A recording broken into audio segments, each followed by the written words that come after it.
చెట్టు మంచిదని ఎంచితే దాని పండును మంచిదే అని ఎంచండి, లేదా చెట్టు చెడ్డదని ఎంచితే దాని పండును చెడ్డదే అని ఎంచుడి. ప్రభువైన యేసుక్రీస్తు చెప్పిన మాట ఇది. మత్తయి సువార్త 12వ అధ్యాయము 33వ వచనం.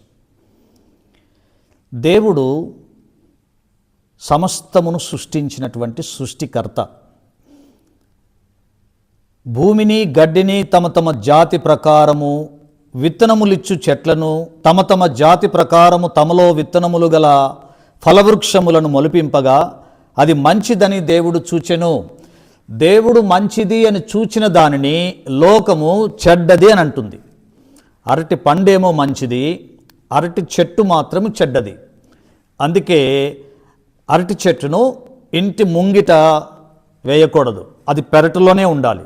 కానీ అరటి పండు అన్ని శుభకార్యాలకు అది ఉపయోగమవుతుంది, చెట్టు పనికిరాదు. వివాహము దేవుడు తన సంకల్పంలో వివాహ వ్యవస్థను ఏర్పాటు చేశాడు. ఈ జడ్ జనరేషన్లో యూత్ ఏమంటున్నారు? Living relationship is better, solo life is better. వివాహాన్ని నిషేధించే దినములు వచ్చాయి. అలాంటి దినాల్లో మనం ఉన్నాం. దేవుని వాక్యము స్పష్టంగా జ్ఞాపకం చేయబడతా ఉంది. ఒకసారి మనం జ్ఞాపకం చేస్తున్నాం ఎలాంటి జనరేషన్లో మనం ఉన్నాం. దేవుని యొక్క వాక్యాన్ని అణిచివేసే శక్తి ఎవరికి ఉంటుంది అని అంటే, ముండ్ల పొదలలో పడినటువంటి విత్తనాలకు.